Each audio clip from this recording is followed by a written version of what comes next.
Welcome to episode 18 of Boston Breakroom, covering season 5 of Rizzoli Isles, episode 2, titled Goodbye.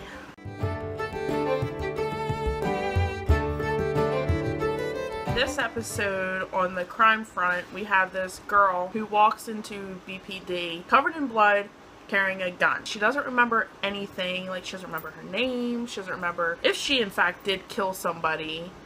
So really, it's like any day ending in Y for me. They basically examine her right there in the middle of the lobby of BPD. Maura's trying to collect as much evidence as she can. So they have this girl, and she essentially has amnesia, trying to get as much information out of her as possible. You want to tag team it for a minute? Yeah, we'll tag team it for a minute. Okay, what happened was the girl walked in, had a gun in her hand, blood all over, and they made her strip there because that's where they saw her come in. They had a tarp on the floor. They covered her with curtains, essentially, and made her undress. And then she was taken to the autopsy room, to the morgue, for Maura to collect samples under her fingernails. She did a living autopsy. Essentially, yeah. Okay, tag team back. Maura comes up with this name, calling her Jessica Doe because she's alive and she doesn't want to call her Jane Doe.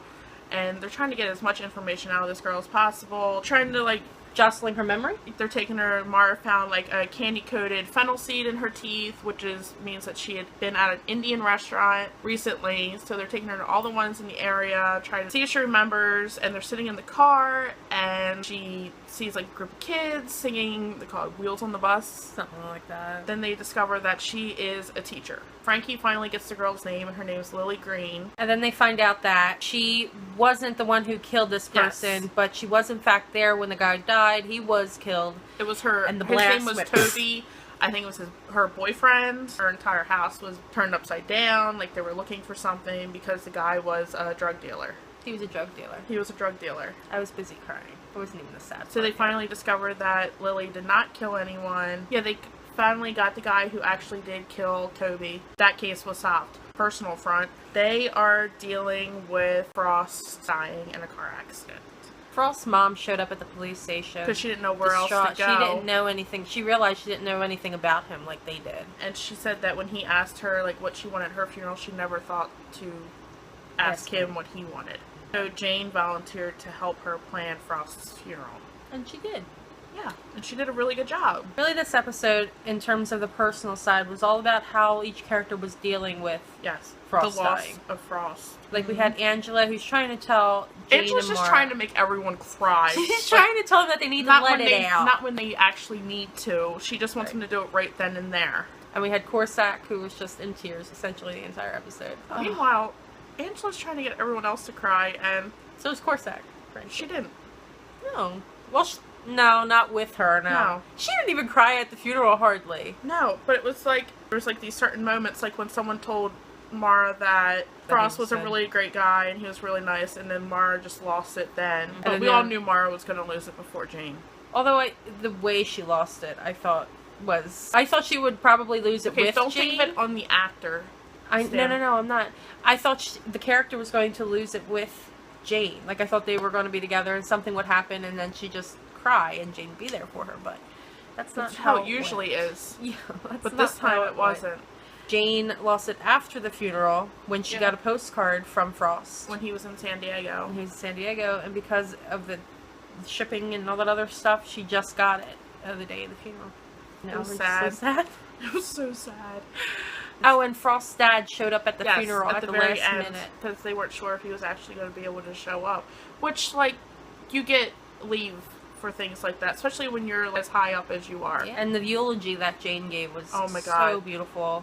It was so, Angie did the actual eulogy at Lee's funeral. I can't even imagine what that was like. And it's almost like they had to relive it, and I feel bad for them. I know, because it was, maybe it was 6 months later when they had to do this episode. Oh, is it? Yeah.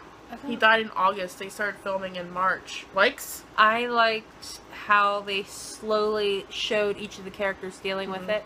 Looked like Corsac had hit him during the funeral, because he was just... constant tears. Corsac looked like he was on the verge, the entire episode, but it finally hit him at the funeral. Yeah, I think the pictures is what did it for me. Oh my god, when they start showing. I enjoyed that they actually showed pictures of them on set and not just as character.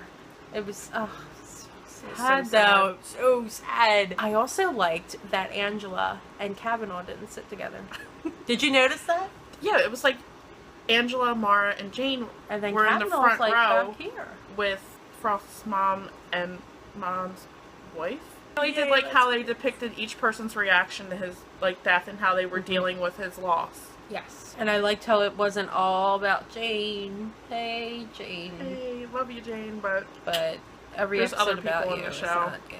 I liked the reverse case. Yes, that's what I was just about to say. It was like this. It was like the murder was brought to them and they had to deal with it then and actually find the body. I like that. I like that too. It was like very different than what we've been seeing. Yeah, I like when shows do that. Bring something different to the table. And they all dealt with that case in general in a very specific way. And it wasn't all about the case and it wasn't all about personal things. It was a nice, even blending of both. Yes, so I enjoyed it.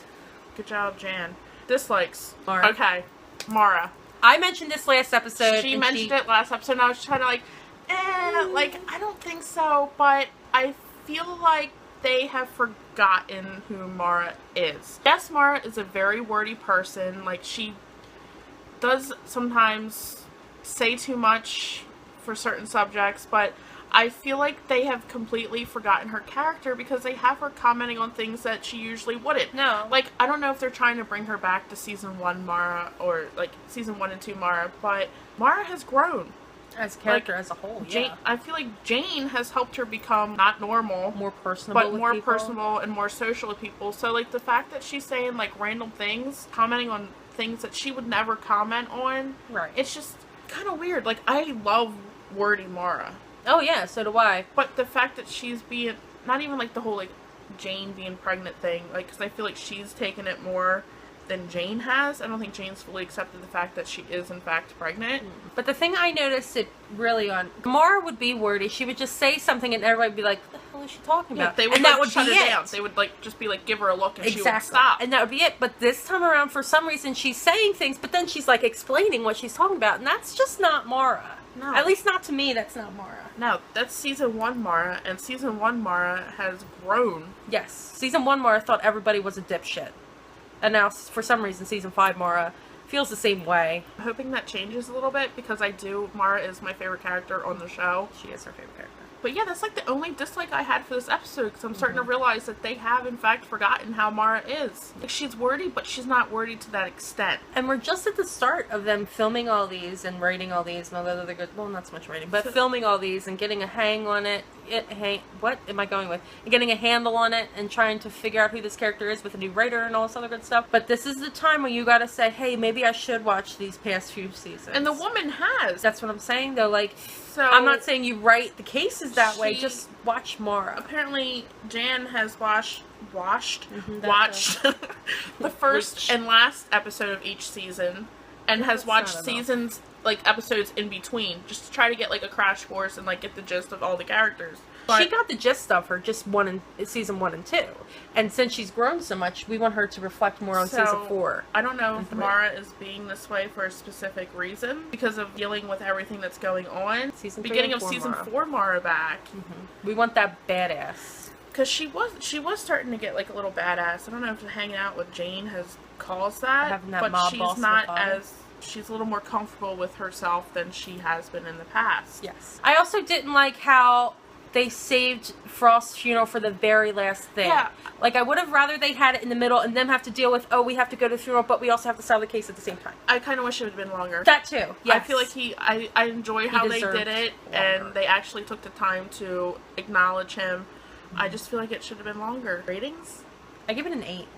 I'm going to give it like an 8 or 8.5. Yeah. Only because it should have been about Frost. Like, it was about Frost and the characters reacting to Frost, but it should have been all about Frost. Because here's this guy who played this major part on the show, and they only, like, did his funeral maybe for, like, 5 minutes. Not even. Like, 3 or 4. But at, like, 5 minutes tops. Yes. This is all, like, they gave him. That's all. I mean, yes, like I said, you had them dealing with it and Jane seeing him in the street and all kinds of stuff, but that's all you're... Like, that's all you allotted to him? That's all you wrote? And the whole Maura thing. There's the only 2 reasons I give it an 8. You gotta figure out Maura. And I feel like if they don't, it's gonna keep going down, and I don't want it to, because I'm liking the cases and everything so far. Predictions. People are gonna die. People are gonna live. there's still going to be cops. I didn't I don't know what see this We didn't see the previews. We didn't see the previews for next week. And this is kind of like a one-off episode, I feel.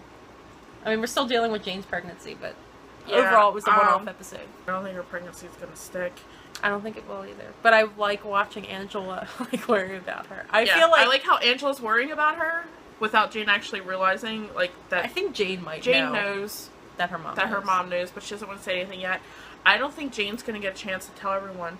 I think if she says something is going to happen, and she's not going to have had the chance to tell everyone that she is in fact pregnant. I think if she does say anything, it won't be to her mother first. I think she'd tell Corsac first before she told her mother. Mm-hmm. I like how Maura is with the whole pregnancy. I think we're going to see more of that. Because Maura's more concerned about it than Jane is. I would say favorite response for question of the... Wait, did we have any response? No! Thanks, guys. And just like we're implementing prizes at the end of minor incidents, guess what? Prizes at the end of Boston Breakroom. So, if you don't start commenting, you can't win them. Do you see the difference in Maura's character opposed to last season to this season? Like we do.